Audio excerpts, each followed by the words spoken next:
Dans ce centre d'accueil, les demandeurs d'asile viennent de Tchétchénie, du Congo ou encore de Syrie. Tous ont été traumatisés. Je croyais que j'étais empoisonnée, moi. Alors quand je suis venue ici, la première chose était la santé. Et je suis allée à l'hôpital, on m'a fait des examens, on a confirmé ça, j'ai un problème de coups et blessures là. Le passage dans ce centre d'accueil est une étape cruciale pour ces demandeurs d'asile. Ici, ils reçoivent une assistance administrative. Des bénévoles les accompagnent dans leur démarche pour trouver un logement, par exemple.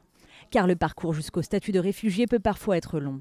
L'autre rôle de ces bénévoles, c'est de s'assurer que les récits tiennent la route, car chaque détail compte dans une demande d'asile. Le directeur du centre se rappelle du cas d'une opposante politique. Dans son récit, elle disait qu'elle participait souvent en tant que responsable politique à des matchs de foot. Et la question qui lui a été posée, c'était la couleur des maillots de différentes équipes. Et la dame a su répondre, et c'est ce qui certainement lui a permis d'obtenir le statut de réfugié. Selon France Terre d'Asile, les chances d'obtenir le statut de réfugié sont multipliées par 3 lorsque les demandeurs passent par ce type de centre d'accueil.